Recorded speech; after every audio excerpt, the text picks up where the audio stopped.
Hi hello welcome to post 360. నేను మీ మురళీరాపల్లి. మంటలు ఎవరు పుట్టినాయి మంటలు, ఎవరు పెట్టారు ఈ మంటలు? కడుపు మండి పెట్టారా, తట్టుకోలేక పెట్టారా అనేది ఇప్పటి వరకు అర్థం కాని విషయం. ఎందుకంటే నిన్న జగన్మోహన్ రెడ్డి విజయవాడ మీటింగ్ తర్వాత చాలా కాన్ఫిడెన్స్ తన యొక్క కార్యకర్తల్లో నిండింది. అదేవిధంగా అతను కూడా జగన్మోహన్ రెడ్డి గారు కూడా చాలా క్లారిటీగా చెప్పారు, రాబోయే రోజుల్లో జగన్ 2.0 చూడబోతున్నారు. గతంలో కార్యకర్తల్ని కొంచెం పట్టించుకోలేదేమో ప్రజల సంక్షేమంలో పడి, కానీ ఈసారి జగన్మోహన్ రెడ్డి వైఎస్ఆర్సీపీ పార్టీ కార్యకర్తల కోసం నిలబడితే ఎలా ఉంటుందో చూపిస్తా అంటూ జగన్మోహన్ రెడ్డి తన ఫ్యూచర్ కార్యాచరణని కార్యకర్తల కోసం, పార్టీ కోసం చెప్తూ ఉన్నారు. అయితే ఈ క్రమంలోనే జగన్మోహన్ రెడ్డి గారి తాడేపల్లిగూడెం నివాసం దగ్గర గతంలో రోడ్డు పక్కన డివైడర్స్ దగ్గర అండ్ రోడ్డు సైడ్ల మొక్కలు పెట్టి ఉండేవి. మంచిగా మొక్కలు పెట్టి గ్రీనరీ ఉండేది. కానీ టీడీపీ గవర్నమెంట్ వచ్చిన తర్వాత ఆ గ్రీనరీని పూర్తిగా తీసేశారు. మొక్కలకి నీళ్లు పోయడం కూడా మున్సిపాలిటీ వాళ్ళు ఆపేశారు. ఆ క్రమంలో నిన్న మధ్యాహ్నం మంటలు రేగటం జరిగింది.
సో ఆ మంటలు ఆర్పే క్రమంలో వచ్చారు, మంటలు ఆర్పేశారు, వెళ్ళిపోయారు మున్సిపాలిటీ వాళ్ళు.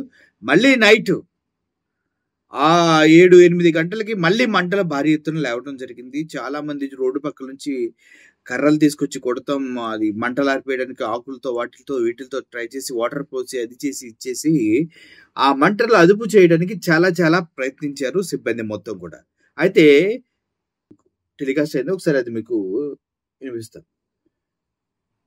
గుంటూరు జిల్లా తాడేపల్లిగూడెంలోని వైఎస్ జగన్మోహన్ రెడ్డి నివాసం వద్ద గతంలో రహదారికి ఇరువైపులా మున్సిపల్ కార్పొరేషన్ ఆధ్వర్యంలో మొక్కలు నాటి గార్డెన్ ఏర్పాటు చేశారు. కూటమి ప్రభుత్వం వచ్చిన తర్వాత కనీసం చుక్క నీళ్లు కూడా అందించకపోవడంతో ఆ మొక్కలు ఎండిపోయి, దానికి తోడు ఆ రహదారికి భద్రతగా ఉండవలసిన సెక్యూరిటీ మొత్తాన్ని కూడా లేపేస్తారంటే జగన్మోహన్ రెడ్డి గారి ఇంటి పక్క నుంచి వెళ్ళే దారి ఏదైతే ఉందో దానికి ఇంతకుముందు కొంచెం రిస్ట్రిక్షన్స్తో భద్రత ఉండేది. దాన్ని మొత్తం తీసేయడంతో అన్ని వెహికల్స్ వెళ్తున్నాయి. ఎవరు వస్తున్నారో ఎవరు వెళ్తున్నారో తెలియట్లేదు. తద్వారా ఏమైందంటే ఎవరో ఆతకాయలు అక్కడ మంట పెట్టారు వాటికి అనేది ఇప్పుడు అభియోగం ఏర్పడుతుంది. ఒకసారి ఆ విజువల్స్ చూడండి, మీకు అర్థమవుతుంది.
చూశారు కదా, ఎంత కడుపు మండితోనో ఎంత బాధపడితేనో పాపం ఇంత దారుణానికి ఒడిగట్టారేమో అని అనిపిస్తూ ఉంది. ఎందుకంటే ఒక్కసారి కాదు, 2 సార్లు, ఒకే రోజులో 2 సార్లు మంటలు చెలరేగడం జరిగింది. దాన్ని అదుపు చేయడం కోసం చాలా ఇబ్బంది పడవలసిన పరిస్థితి ఏర్పడింది. ఇది గనక నిజంగా ప్రతిపక్షాల కుట్ర అయి ఉంటే మాత్రం చాలా సీరియస్గా తీసుకోవాల్సిన అవసరం. ఆతకాయలు ఎవరి వల్ల ఇలా జరిగిందో తెలుసుకుని వాళ్ళపైన కూడా సరైన యాక్షన్ తీసుకోవాల్సిన అవసరం ఎంతైనా ఉంది. ఓవరాల్ గా ఒక మాజీ ముఖ్యమంత్రి ఇంటికి పరిసర ప్రాంతాల్లో సెక్యూరిటీ కొరబడిందా? గతంలో కూడా జగన్మోహన్ రెడ్డి గారి నివాసం ఉన్న రోడ్లపైన లోకేష్ పుట్టినరోజు అక్కడికి వచ్చి బాణాసంచా కాల్చడానికి రోడ్లపైన కారులు ఆపి హడావుడి చేసి నానా హంగామా చేశారు సదరు కూటమి కార్యకర్తలు మొత్తం. అలా చూసుకుంటే ప్రతిసారి కవ్వించి రెచ్చగొట్టే ప్రయత్నాలు చేస్తూనే ఉన్నారు. ఇలా చేసుకుంటూ పోతే జగన్మోహన్ రెడ్డి గారు చూయించినట్టు నిజంగానే తన విశ్వరూపాన్ని బయటకు తీస్తాడా? రాబోయే రోజులు ఎలా ఉండబోతున్నాయి? కొన్ని సర్వేల ప్రకారం తెలుస్తుంది ఏంటంటే నెక్స్ట్ జగన్మోహన్ రెడ్డి గారు కనుక గెలిస్తే అటు ఓవరాల్ గా పల్నాడులో సత్తెనపల్లి, పిడుగురాళ్ళ, మాచర్ల, రెంటచింతల, దాచేపల్లి ఈ పరిసర ప్రాంతాల్లో ఉన్నటువంటి టీడీపీ వారు మొత్తం ఎలక్షన్ జరిగిన రోజే ఊర్లు ఖాళీ చేసి వెళ్ళవలసి వస్తుందని చెప్తూ ఉన్నారు.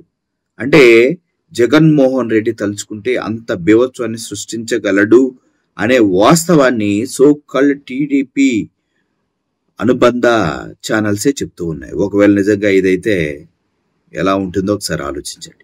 జగన్మోహన్ రెడ్డి ఇంటి దగ్గర మంటలు చెలరేగడం అనేది ఒక ఎత్తు అయితే, దాన్ని ఆర్పడానికి కనీసం ఫైర్ ఇంజన్స్ రాకపోగా అక్కడున్న వ్యక్తులే ఆ మంటలను ఆపే ప్రయత్నం చేస్తున్నారు. ఒక మాజీ సీఎం, ఇప్పుడు ప్రస్తుతం ఎమ్మెల్యే, తన ఇంటి చుట్టూ ఇంత దారుణంగా మంటల చెలరేగి కారు చుచ్చులా ప్రవహిస్తూ పోతూ ఉంటే దాన్ని ఆపడానికి ఫైర్ ఇంజన్స్ ఎందుకు రాలేదు? ఎక్కడున్నాయి? అసలు ఇది ఎవరు అంటించారు? ఇది కుట్రలో భాగమా? నిన్న జగన్మోహన్ రెడ్డి మాట్లాడిన మాటలకి వాళ్ళు రెచ్చిపోయేలా చేశారా అనే విషయాన్ని తేల్చాల్సిన విషయం ఎంతైనా ఉంది. ఎందుకంటే ఒక కక్షపూరితమైనటువంటి ప్రభావం, కక్షపూరితమైనటువంటి భావజాలాలు అటు టీడీపీ కేడర్లో, అదేవిధంగా కూటమి కేడర్లో మొత్తంలో ఉన్నాయి. గతంలో కూడా నేను చెప్పినట్టుగా లోకేష్ బర్త్డే అప్పుడు కూడా అక్కడ చాలా న్యూసెన్స్ క్రియేట్ చేశారు జగన్మోహన్ రెడ్డి గారు తాడేపల్లి నివాసం దగ్గర. సో ఇటువంటి పునరావృతం అయితే మాత్రం జగన్మోహన్ రెడ్డి నెక్స్ట్ స్టెప్ తీసుకొని సీరియస్ అవుతాడేమో ఒకసారి చూసి ప్రవర్తించండి. ఈ విషయం పైన మీ ఒపీనియన్ ఏంటి? జెడ్ కేటగిరీ సెక్యూరిటీ ఉన్నటువంటి జగన్మోహన్ రెడ్డి ఇంటి దగ్గర ఫైర్ వస్తే తగలబడిపోతూ ఉంటే అట్లీస్ట్ ఫైర్ ఇంజిన్ రాదా, సెక్యూరిటీ ప్రొవైడ్ చేయదా? మీ ఆలోచనకే వదిలేస్తున్నా. Thank you for watching this video. Murali signing off. Thank you so much.